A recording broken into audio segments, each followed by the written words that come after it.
Hi, everyone. Welcome back to Play Like a They. As always, I'm Monica, aka Money. And I'm Sarah with no nickname Yet. Someday. It has to come naturally. It has to come organically. We can't force it. We can't force it. No, we can't force it. We're excited to be back. Excited to have finally launched the podcast officially this week. Or last week, now that you'll be listening to this on Monday, last week. It feels really good. How do you feel about it? It's so exciting. Like, I just keep giving shout outs to you because I'm so grateful that you asked me to be on this. And it's just so exciting to me because I'm like obsessed with talking about stuff like this, but I only talk about it in like my microcosm. Yeah. And now I get to talk about it hopefully on a larger platform. So thank you. And we will have more people talking about it because we are, which is the whole goal, which is very exciting. And thank you, everyone who has reached out, and we would love your feedback in the future and anything you want to see here or hear here. If you want us to talk about certain topics, let us know. Super down. Or if you want to come on and talk about it with us, let us know. Let's do it. Yeah. At Play Like a Day on Instagram. DM us. We're open. We're hoping. Yeah. We are so open. So today we're going to talk about, it's great to be in spaces in sports that are, mixed with cisgendered people that we can feel accepted in, but it's also really important for us to have spaces, queer spaces and genderqueer spaces where we can feel safer and like more accepted all the time. I feel like, so we wanted to talk about that today, and since this was your idea today, Sarah, I'm going to throw it over to you to get started, if that's cool. Yeah, of course. Well, I mean, I think it's no secret. If you're listening to this, I think you are aware of what is going on politically and has been going on politically for the past, in particular, hard-hitting few months, in regard to stripping away trans rights, gender-affirming healthcare. I think there's just like a political warfare on people who are not cis, and particularly trans people, because of course they are the most quote unquote threatening to, white supremacy in many, many ways, but I digress. So, I think that has brought up conversations in my own head about the importance of having spaces where queer people, genderqueer people can just like exist.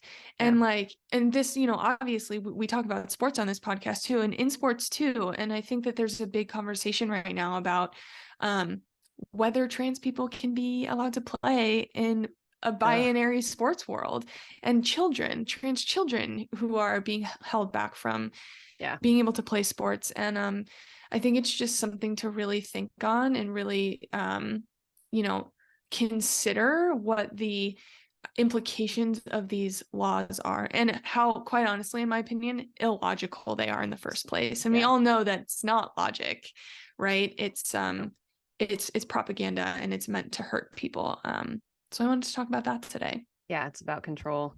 It's about, like you said, white supremacy, status quo, all the things that make us terribly angry inside. But yeah, really important. Thanks for bringing the topic to the table.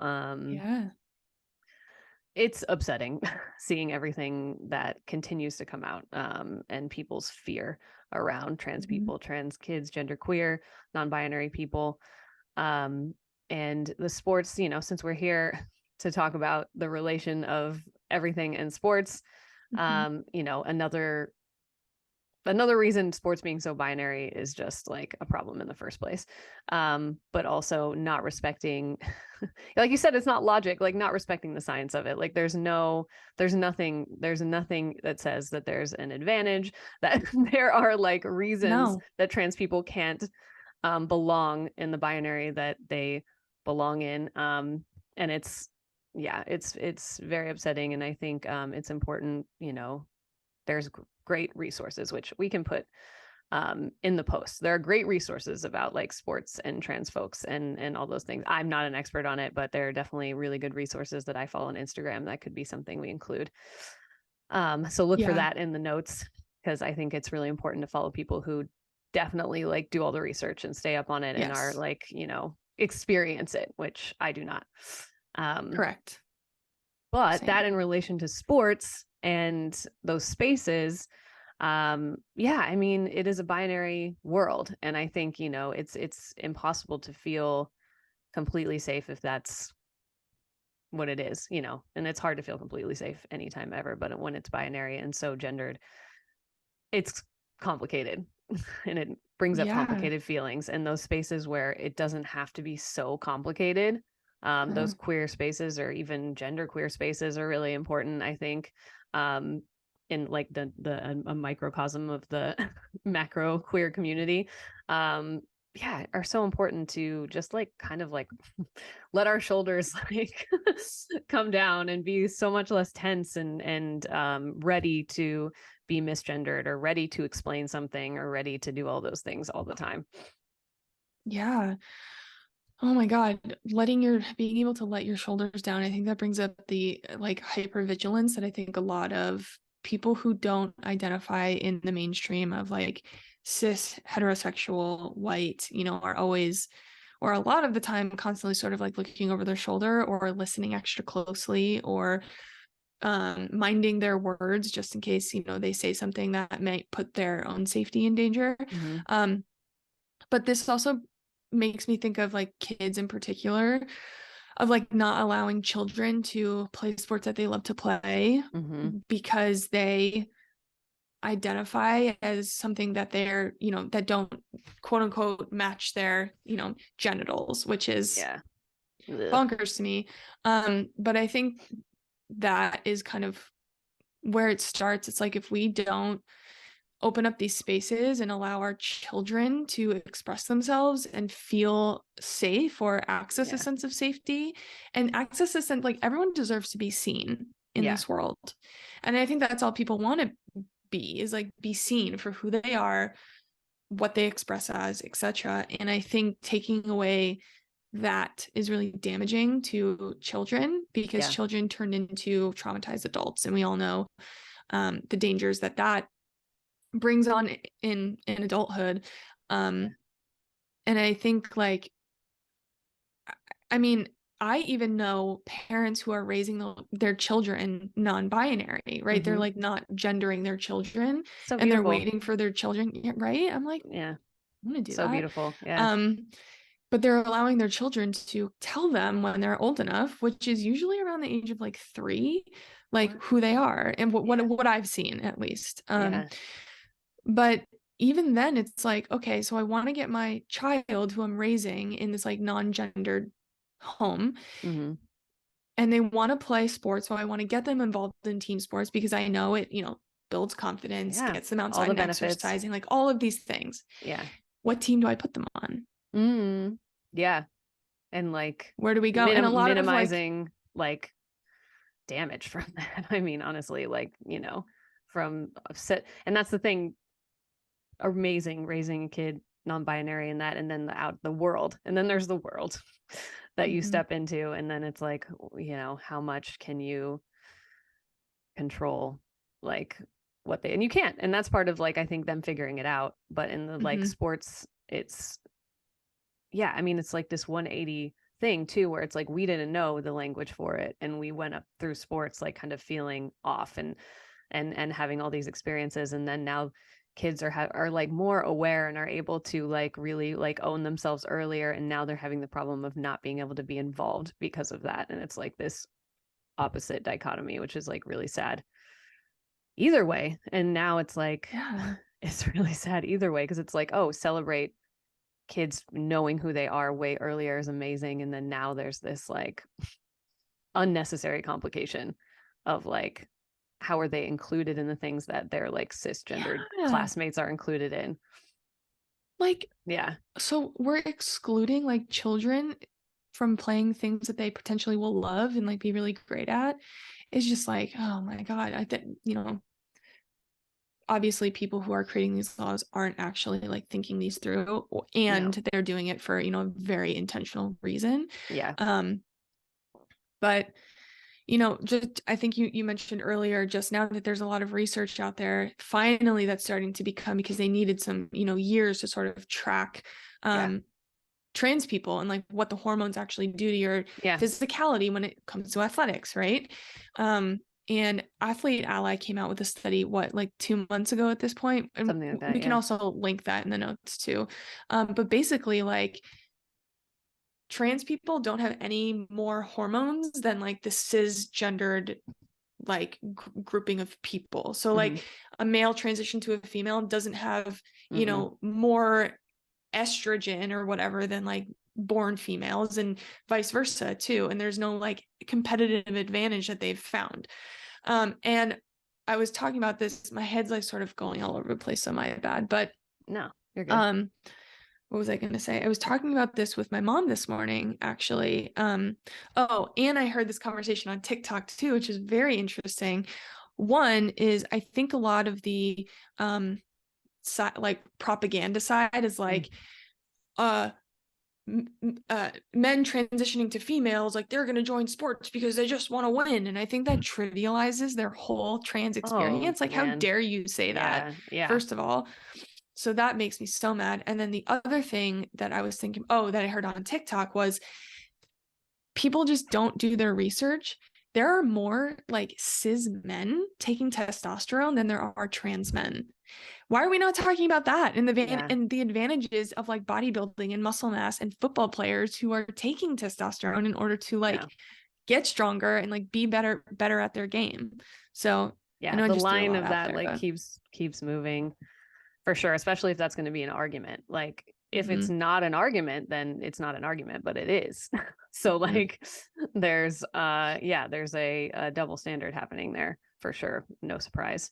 But that's why spaces are so important, where people can Mhm. feel and be seen and accepted and be their full selves. Because there are parts of us that we mask. There's things we don't bring up. I saw some memes about it is Happy Women's History Month and late International Women's Yeah. Day to the women out there. And then there's also memes about like non-binary people specifically being like misgendered this entire month, and like the funny memes, because we need humor to cope. Sure.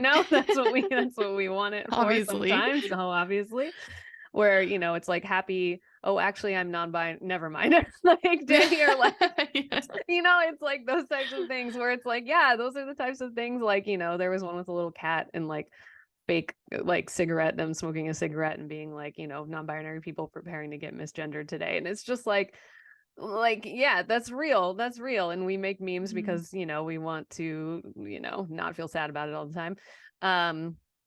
But it's like that's the like tension all the time, right? Is that you want to Mhm. be seen, but a lot of times it doesn't happen, and sometimes you let that slide and sometimes you say something about it. It just depends on how safe you feel. So I think that safety element of having a spot where it's like you also, it's not like everyone's going to get it. If you have a queer community in sports, everyone's experience is different. Everyone Mhm. like thinks of things differently. I'm not even saying you're going to feel like completely safe in a queer space, but I think for me, I feel safer just to say who I am, or even be like, oh, I go by this, or oh, I don't feel that way about this, I feel this way, and I feel safer to do that in a like queer community more than outside of it.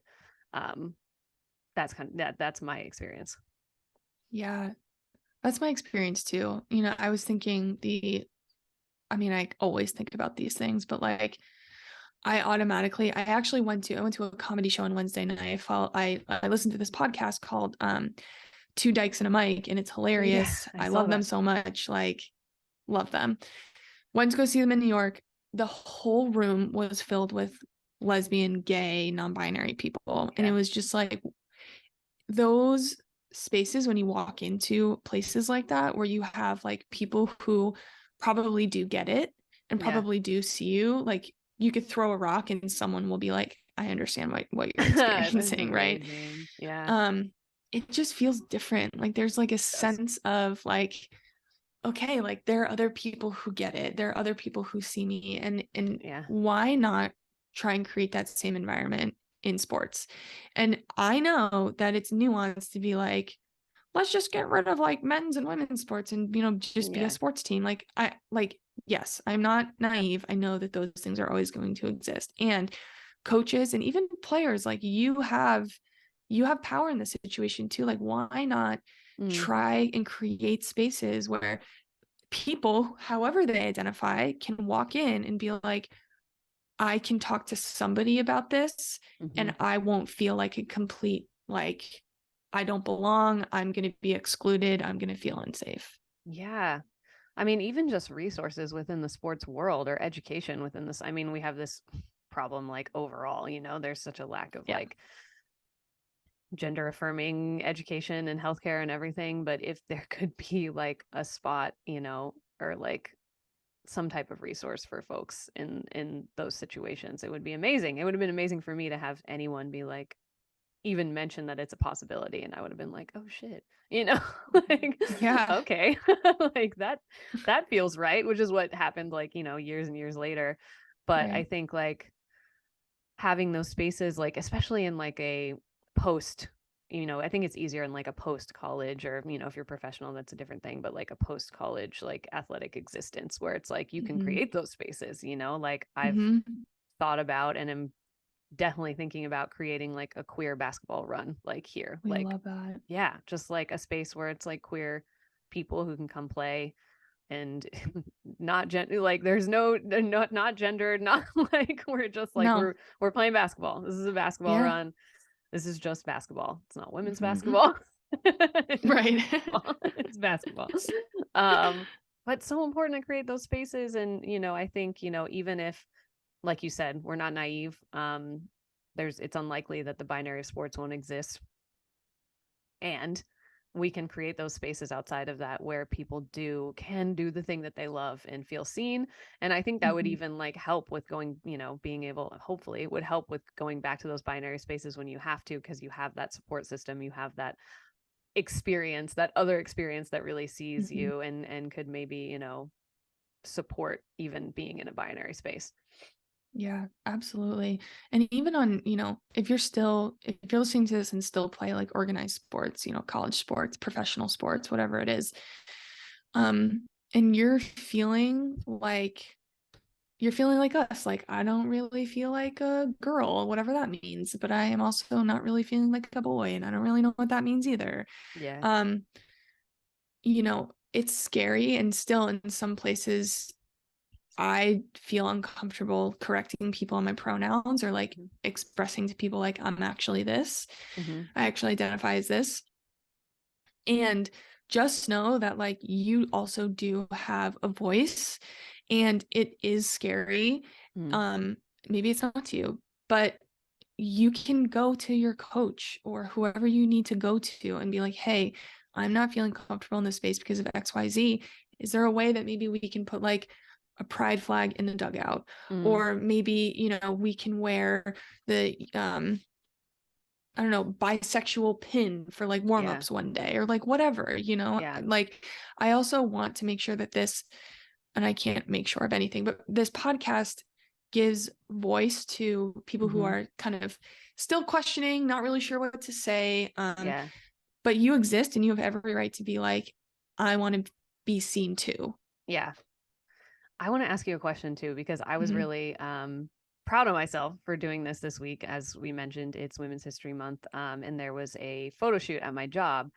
So Yes. someone came over, yeah, and asked my coworker, who is a woman, if they were going to participate. Um, she couldn't, and then they were like, "Oh, I guess Monica's not coming if you're not coming." A joke, because her and I are like kind of like at the hip. We kind of do everything together at work. And I was Mhm. like, "Oh, well, I'm not, but not because, of that, because I'm non-binary." And which felt really good. One, just to Good for say. you. Yeah, brought some like joy for sure.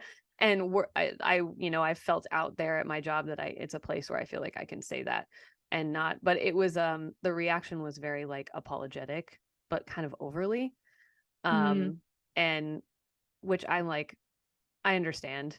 And also like for me, and I don't know, it's not everyone's experience, but for me, I'm like, oh, just be like, oh, gotcha, and like move on, Mhm. like Mhm. totally Mhm. great. And just because I just get so uncomfortable when someone's apologizing over and over again.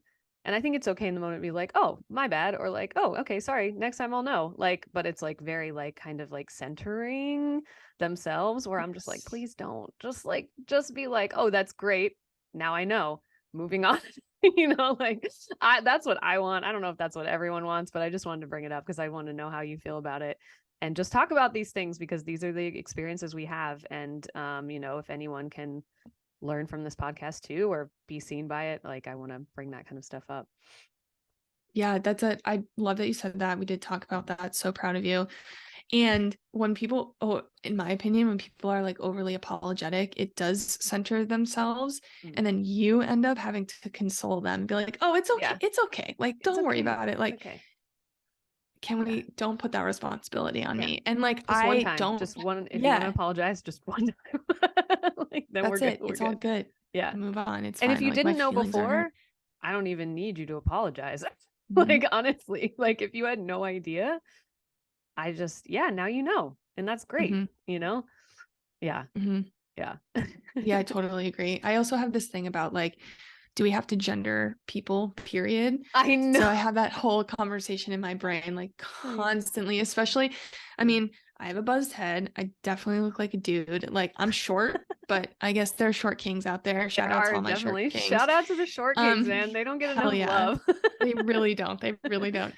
But like when I'm walking through the airport, I walk into the women's room Yeah. and people like correct me all the time. And I'm like, just Yeah. like mind your business. It really like you might think that you're helping me out from like embarrassment, but honestly, if I was a dude and walking into a women's room and be embarrassed, like I'm just gonna be embarrassed and like walk out and go into the other bathroom anyway. Yeah. So like it's like things like that. And I have a thing about that. I know some people are like whatever, but Yeah. just like why do And we have to gender people? that's important. Like some people are Mhm. whatever about some things and some people are not whatever about those same things, and like whenever I talk to people, I mean, I hang out with mostly cis people.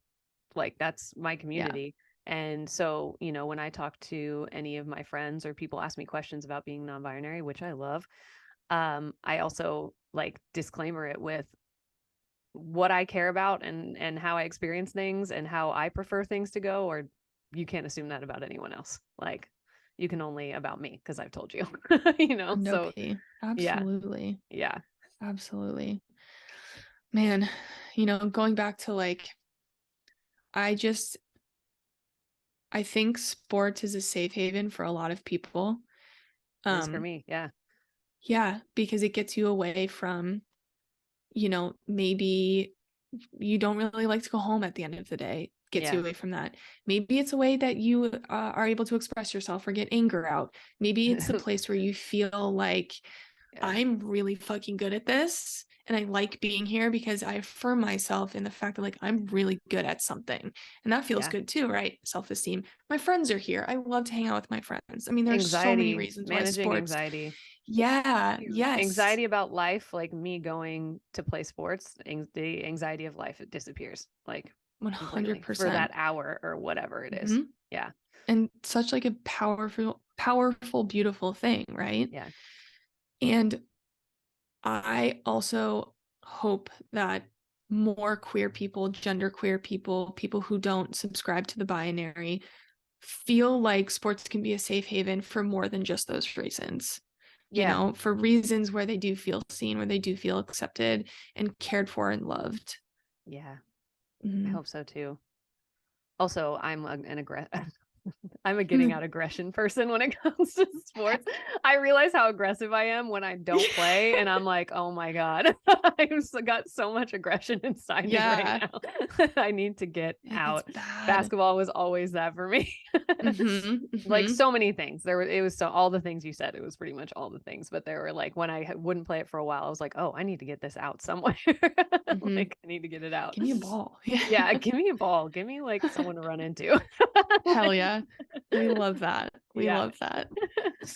definitely. And I agree. It's a safe haven for all those reasons and would love for it to be a safe haven for who we are and our identities. That would be amazing. And I think, it starts with us like cultivating like those spaces. Yes. So that's what this is all about. Hell Cultivating that yeah. space in sports. This is our Yes.